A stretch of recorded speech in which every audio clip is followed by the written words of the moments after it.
کس نے کیا؟ خبیث کفار نے کیا، کفار نے کیا۔ تو پھر کفار کے طعن کے جواب میں اللہ کے نبی نے اپنی عظمت بیان کی اور کفار کی بدزبانی کا جواب دیا۔ اس پر کسی کو کوئی اختلاف ہے؟ اس میں تو کسی کو کوئی اختلاف نہیں۔ یہ تو ہر مسلمان پر واجب ہے۔ اگر اللہ کے نبی صلی اللہ علیہ وسلم کی توہین کفار کریں، ڈنمارک کے کفار کریں، کوئی سلمان رشدی جیسا بے ایمان کرے، تو ہر مسلمان پر فرض ہے، عوام پر بھی فرض ہے اور علماء پر بھی فرض ہے کہ اللہ کے نبی صلی اللہ علیہ وسلم کے حسب و نسب کو، آپ کی سیرت کو، آپ کی پاک صورت کو بیان کر کے کفار کی بکواسات کا جواب دیا جائے۔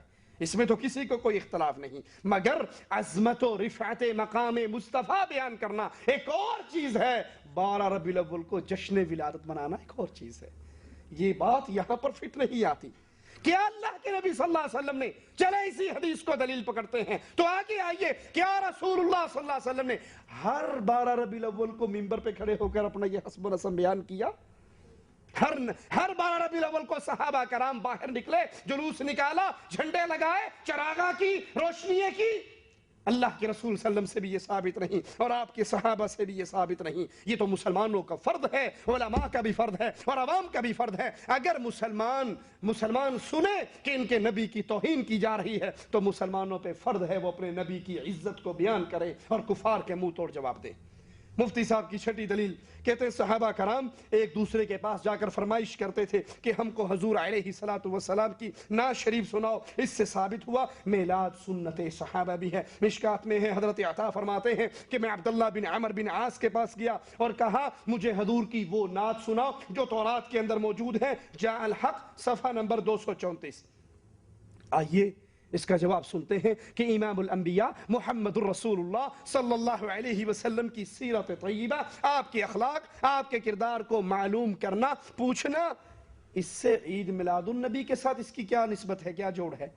یہ تو ہر روز ہزاروں نہیں، لاکھوں نہیں، کروڑوں مسلمان اپنے علماء سے نبی کی سیرت کے بارے میں سوال کرتے ہیں، نبی کی نماز کے بارے میں سوال کرتے ہیں، نبی کے اخلاق کے بارے میں سوال کرتے ہیں، کوئی نبی کے روزوں کے بارے میں سوال کرتا ہے، مسلمان حج میں نبی کے حج کے بارے میں سوال کرتے ہیں، کوئی نبی کے نکاح کے بارے میں سوال کرتا ہے، کوئی نبی سے طلاق کے مسئلے پوچھنے کے لیے علماء سے پوچھتے ہیں اللہ کے نبی نے اس میں کیا فرمایا۔ اس کا عید میلاد النبی سے کیا تعلق ہے؟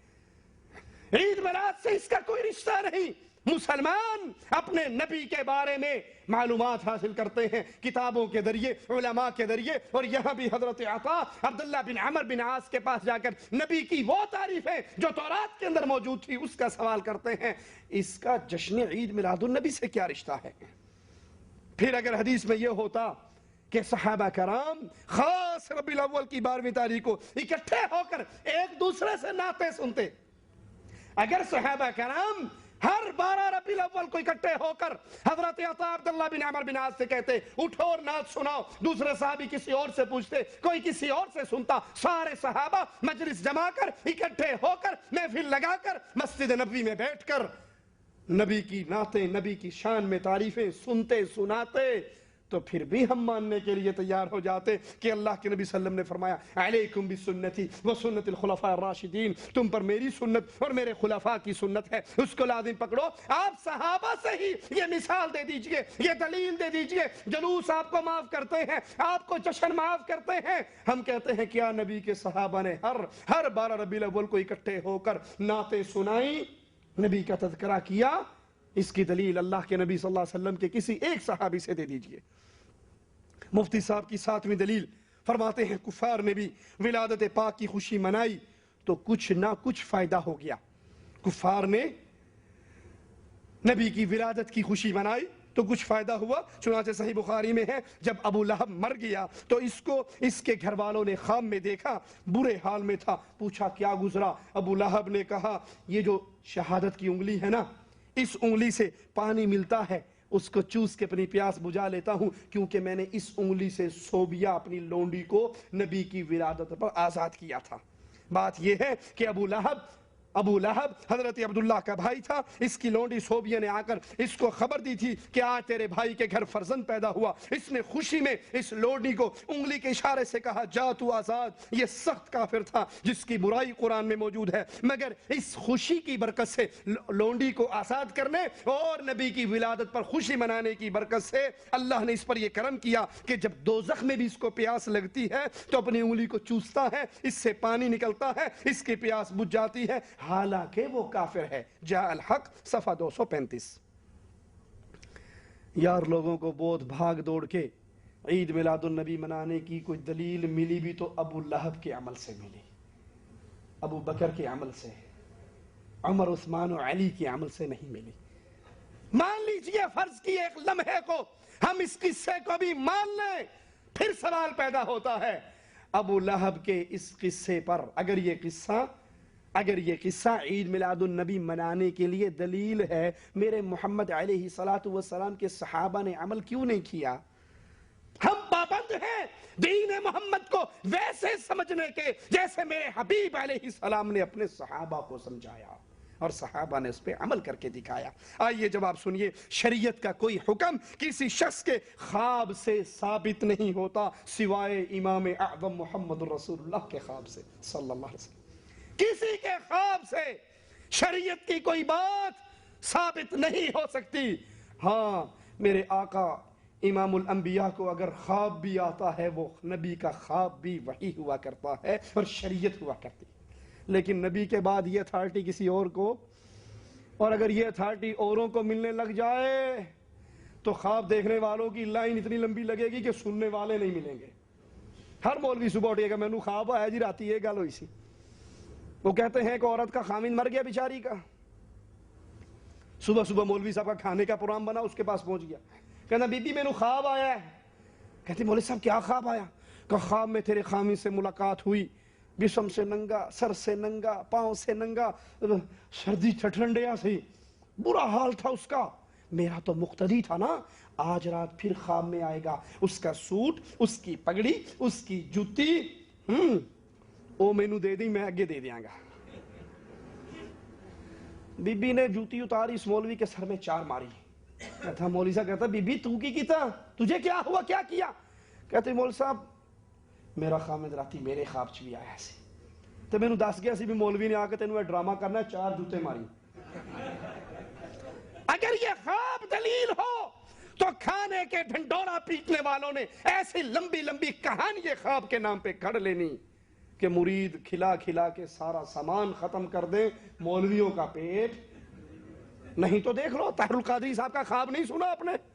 طاہر القادری صاحب کہتے ہیں مجھے خواب آیا، میں کراچی میں تھا اور اللہ کے نبی صلی اللہ علیہ وسلم تشریف لائے، بڑی دنیا نبی کے استقبال کے لیے آئی، لیکن اللہ کے نبی اپنے حجرے سے باہر تشریف نہیں لائے، تھوڑا سا دروازہ کھلا ہے جہاں سے میری نظر نبی پر پڑ رہی، اور نبی بھی جھانک کے دیکھ رہے ہیں، باہر ہینڈیے چلے گئے، سورے چلے گئے، ایک ایک کر کے کوئی بھی نہیں رہا، میں اکیلا تنہا طاہر القادری رہا۔ اللہ کے نبی صلی اللہ علیہ وسلم باہر تشریف لائے، دوسرے کمرے میں گئے، وہاں وضو کیا، وضو کر کے پھر اندر آیا، پھر مجھے بلایا، میں جاتے ہی آپ کے قدموں میں گر گیا، آپ کے پاؤں مبارک پکڑ لیے، آپ نے کہا طاہر القادری، پاکستان کی اسلامی جماعتوں نے مجھے بلایا تھا، میری دعوت کی تھی، میں ان کی دعوت پہ اپنی مرضی سے نہیں آیا، میں ان کی دعوت پہ آیا، میں اپنی مرضی سے نہیں آیا، ان کی دعوت پہ آیا، لیکن کوئی میرے استقبال کے لیے ایئرپورٹ پہ نہیں آیا، مجھے بڑا دکھ ہوا، اب میں ناراض ہو کے جا رہا ہوں، اور میں پاؤں پکڑا، نبی نہیں جانے دیں گے، نبی نہیں جانے دیں گے۔ آپ کہتے نہیں میں نے جانا ہے، میرے ساتھ انہوں نے بہت برا سلوک کیا، میں نے جانا ہے، میں نے جانا ہے۔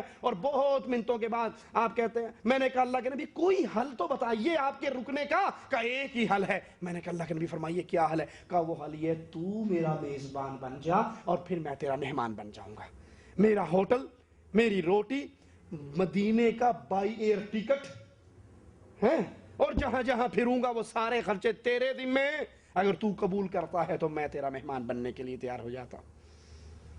اب کہتا ہے لوگوں کو کہ دیکھو میں نے تو نبی کو وعدہ کر لیا، میرے پلے کوئی شے ہے نہیں، اس کا مطلب کیا ہوا؟ تسی دیو گے تو میں دیاں گا، میرے پاس تو کچھ نہیں، میں نے وعدہ کر لیا، یہ گل پکی کہ میں نے وعدہ کر لیا، لیکن میری جیب خالی ہے۔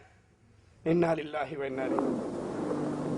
اور صوفہ یا کرسی کو صوفہ بڑا ہوا ہے، اس کے آقا تشریف رکھتے ہیں اور میں حضور علیہ السلام کے قدموں سے لپٹ کر حضور کے قدموں میں زمین پر بیٹھ جاتا ہوں، قدمین شریفین سے لپٹ کے نیچے بیٹھ جاتا ہوں، اور آقا گفتگو کا سلسلہ شروع فرماتے ہیں مجھے طاہر، میں اہل پاکستان کی دعوت پر اور یہاں کے دینی اداروں اور دینی جماعتوں اور علماء کی دعوت پر پاکستان آیا تھا، انہوں نے میری قدر نہیں کی، میری میزبانی نہیں کی، اور میں اب اہل پاکستان سے ناراض ہو کر واپس مدینہ جا رہا ہوں۔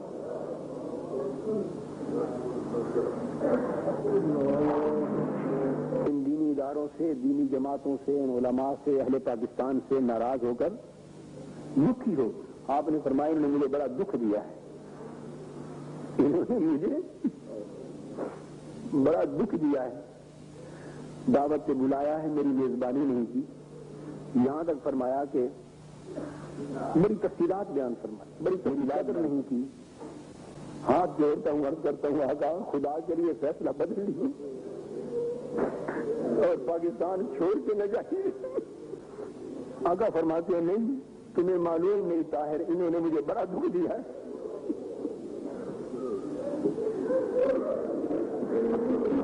بار بار ایسا فرماتے ہیں کہ مجھے انہوں نے دعوت دی تھی، انہوں نے ان کی دعوت پر آیا تھا اور بلا کر میری عزت نہیں کی۔ تم وہ شرط کے پورا کرنے کا وعدہ کر لو، میں وعدہ کرتا ہوں۔ میں نے عرض کیا حضور فرمائے تو صحیح، وہ شرط کیا ہے؟ وہ شرط کیا ہے؟ جو کچھ ہو سکا ہم کریں گے۔ آپ فرماتے ہیں طاہر اگر چاہتے ہو کہ میں پاکستان میں رک جاؤں تو شرط صرف یہ ہے کہ میرے میزبان تم بن جاؤ،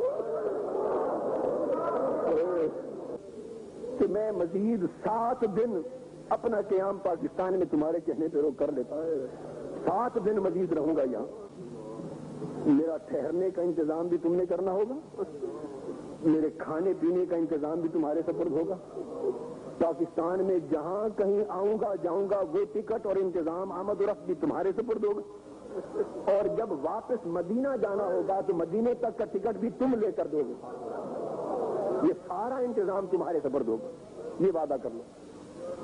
میں نے عرض کیا حضور یہ سارا بات فرماتے ہیں پھر میرا وعدہ ہے کہ میں 7 دن جاؤں۔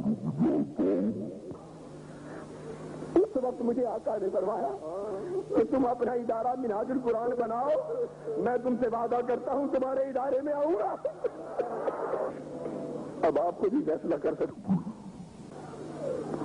ایمان کا مسئلہ ہے، اور یہ جو کچھ پاکستان میں ہو گیا ہے دین کے ساتھ، یہ کیا سب اس امر کی طرف اشارہ نہیں تھا؟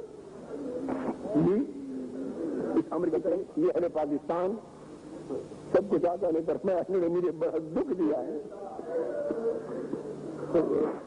دوستو مبارک ہو آپ کو کہ ان سب کے کیے کرتے کے بعد اب میزبانی حضور نے اپنی آپ کو سپرد کی، اس منہاج القرآن کو سپرد کی ہے میزبانی، اور وعدہ لیا ہے، آپ کی طرف سے وعدہ لیا ہے اس میزبانی کا۔ کیا مراد ہے اس میزبانی سے؟ کیا اسلام کا نفاذ مراد نہیں ہے؟ کیا اس سے مراد اسلام کا نفاذ نہیں ہے؟ اسلامی انقلاب نہیں ہے؟ کیا اس کے علاوہ کچھ؟ اس لیے دوست ہو گئے ہم اپنا تن من دھن اسلامی انقلاب کے لیے نہیں لٹاتے تو ہمارا ایمان جاتا ہے۔ یہ خواب بناتے ہوئے اپنے ہی عقیدوں کو بھلا دیا۔